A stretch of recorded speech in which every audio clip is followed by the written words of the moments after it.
election, and I know that some of you had questions about different things, so I just wanted to kind of go through.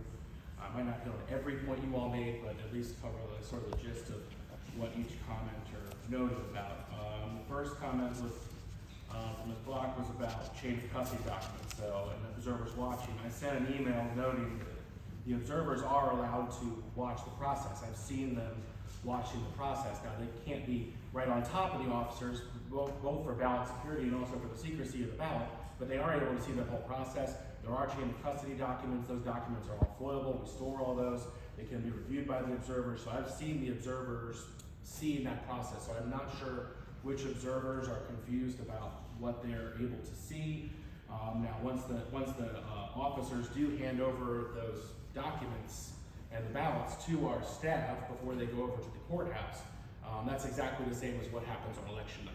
The officers bring the ballots and the documents back to the warehouse, and then we transfer those over to the courthouse once the validation of those efforts has been completed. Mr. Brace noted about checking on schools, and I think that would be a good idea for us to send a letter of reminder to the schools to ask their staff to park in the back of the parking lot. It's the same thing we've done here. I've asked all our staff.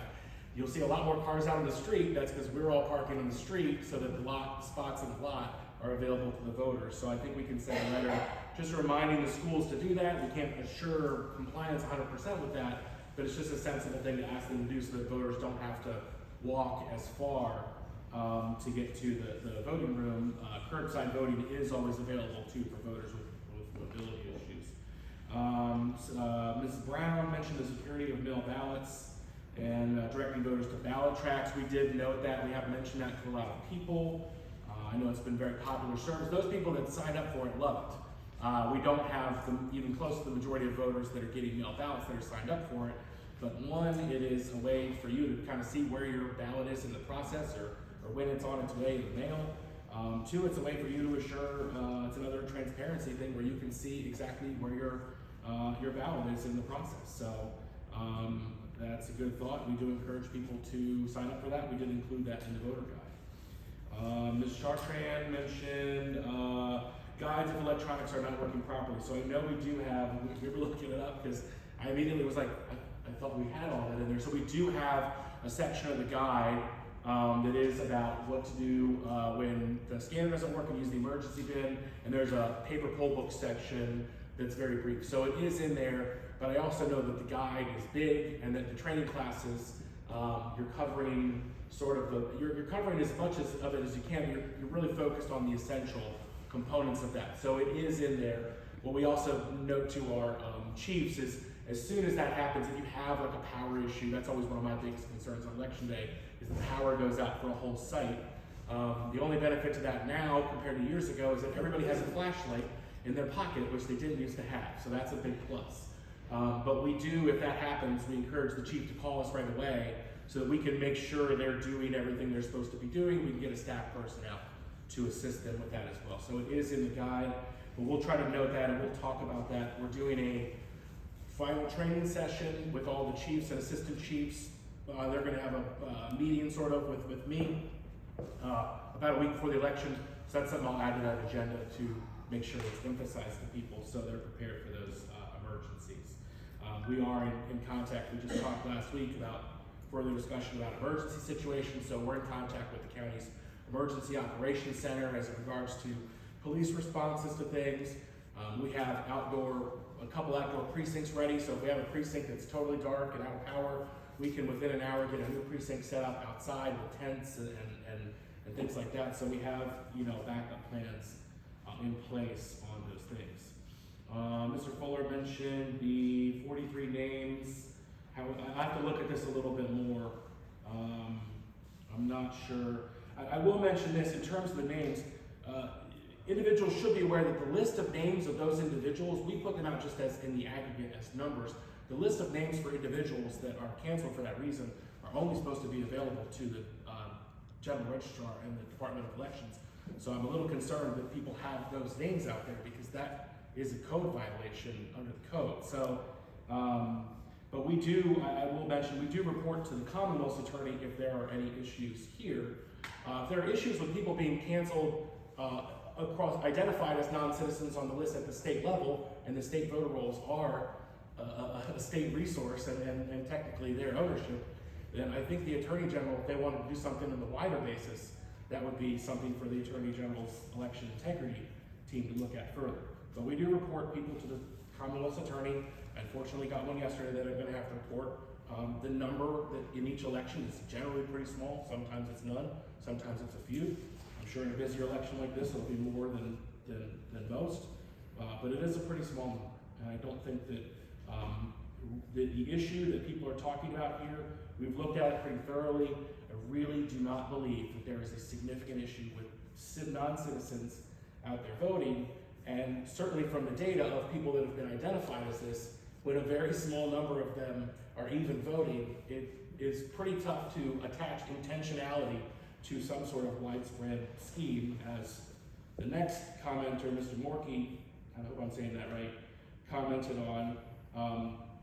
I would note for him though, we don't control the poll watchers, and the number of observers that is available to come into the precinct at the start of the day is in the guide. So there is a limit on the number of observers that can go in. And I know those letters sometimes are concerning because they're not signed off by the individual, but that's probably a function for the parties where they're having to get dozens or 100 or more poll watchers out there, and it's difficult to sort of communicate directly with all of them. So that is a little bit, that's kind of outside our department. But I do think that when people are talking about, is this a widespread problem? We've researched it thoroughly. There's a lot of studies that have been done on this. There's no evidence that this is a widespread problem. I'm sure it's something that does happen from time to time. Ms. Arkowski talked about the party representative process. So she talked a little bit about absentee ballots. So let me note this. She said somebody got sent 2 ballots in Loudoun County. Ballots are a one-to-one relationship with voters regardless of how you vote. If you get sent 2 ballots, you can only vote one of them. If you send 2 of them back, then you will be one of the people I will have to send over to the Commonwealth's attorney and refer them. But when someone is processed, the mail ballot team, just like the election day team, has a poll book. So any voter that votes by mail, early voting, on election day, there's a process there by accounting for when someone has voted or has not voted. You can also come into the polling place and vote early voting, let's say, and not bring your ballot with you if you sign a form. It doesn't happen a ton, but it does happen some. But there is a one-to-one relationship with ballots. So just because a ballot is out there does not mean it is a concern unless it's used in a way that it shouldn't be used. And if it's used in a way it shouldn't be used, we would track that and we would know that because we would see if someone sent a mail ballot back or not, if somebody's already early voted. And then as noted about provisional ballots, those go to the board after the election for review. So it was also mentioned about the driver's privilege card.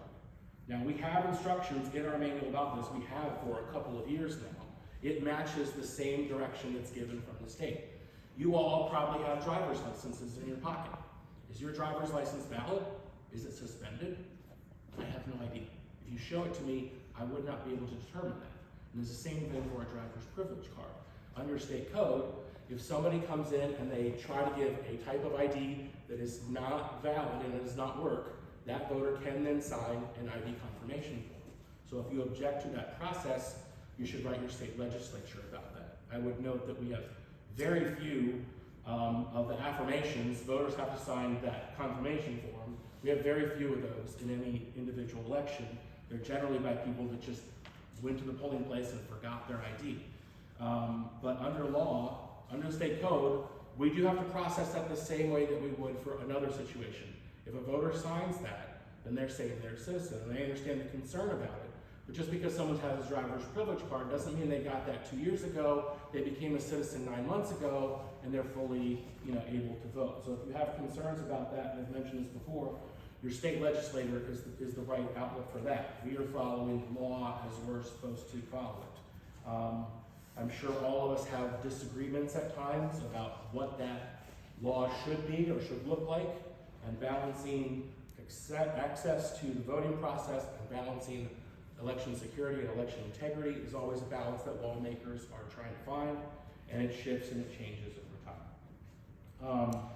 Mr. Weiser, thank you for the, I'll take a look at those NIST standards. I should mention, the state does have a security standards process that we do. The board has to review that every year. The board sets up an election equipment security policy. They have to review that each year. They do that each year. I think they just did that was that the last board meeting?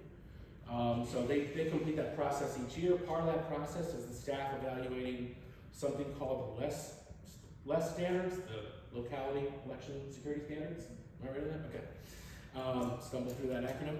The less standards are more than 150 standards that we have to follow. Some of them include things like audit logs and things like that for our state systems and our state processes, so that if there is an issue, that we have an audit log of who made changes to the voter registration database, for example. If anybody on our staff is doing anything in the voter registration database, it's logged. We know who did it, when they did it, exactly what they did. There's an entire log of that process. That way, if something does improper, where they should be terminated for it, we have that option. If there's a legal issue, we have that option. So I'll look at that, those standards. I appreciate that. But I do want people to know that in terms of access controls, in terms of all of our staff has to take security training every month to keep up with the standards. We have to make sure we're following through on the policies that the board sets, the policies that the state sets. So there is a whole suite of standards out there that we have to meet. And it's a challenge every year, because sometimes the standards the state has are actually beyond what the county has, just as an organization. So our staff actually does more than, say, someone over at Parks and Rec or over at the Planning Commission, to make sure that we are as secure as possible, since we have to have a higher level of security in elections. Mr. Gonzalez asked a question about the absentee process and how it worked, and praised the open house. So we will do more of those in the future. Appreciate the feedback on that. We'll do more events like that. It was very popular. It was very well received. We had people who came through who said, I was pretty skeptical about the process before I came in here, and now I see everything that goes into it, and I feel pretty confident about it. So that was nice to hear. We'll be doing more with that in the future. NBC4 did a really great, 2.5-minute piece on it, so they had that out there for the public. I did an interview with Fox 5 that just came online a few days ago, where I talked about election security with their legal expert, Kate Barlow.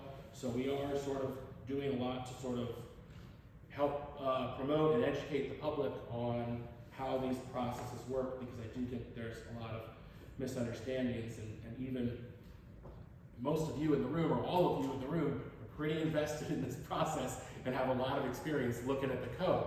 So if some of you in the room aren't sure how some of these things work, then obviously the general public is going to be way behind where you all are. So we are working to try to continue that educational process. And then the last question was about checking the officers checking the ballots. So we do have a How It Works series online. It takes you through the process of how everything goes from start to finish, from when we mail you a mail ballot, which do come from Washington. K&H prints our ballots, they mail our ballots, they do an excellent job. The envelopes are top notch, their process is really good. Actually, the only mail issue we've had is they get across the country really quickly. We've had some problems with our local distribution centers in Virginia, has been the only point of issue. And we're getting our mail ballots back way ahead of a lot of the other counties. If you look at the statistics right now, if you compare us to Arlington or Loudoun, we have a lot more mail ballots back because our voters got their ballots sooner. So that has worked really well. But when those mail ballots come in, they go to staff, they document how many ballots are in, they they open the envelope, part of the envelope that just shows the identification, and they reseal that as an extra seal to make sure that nobody can see anything about the secrecy of the ballot. Those teams then check those ballots 3 times. They do a first check to see, is there anything that's empty here? Because if the social security number field is empty, well, that's going right secure. We don't even need to go through the verification process. We can just get that started. After that, those teams then look 2 times at each envelope to make sure all the required elements have been completed. Their name and address, their year of birth, their social security number, all of that stuff is on there. And then once all that is done, that's a preliminary check, and that's helpful for the cure process, because if we know that now, as opposed to when the officer teams start looking at them, then we can help assist those voters with making sure that they correct that issue. Once that is done, those sit in a secure room until the officers go to look at them, and then that is a public process that's observed by authorized observers. Well, not a public process, but authorized observers can watch the whole process, and they are verifying all information except for they can't verify the social security number, and that's just because of the PII that's involved there.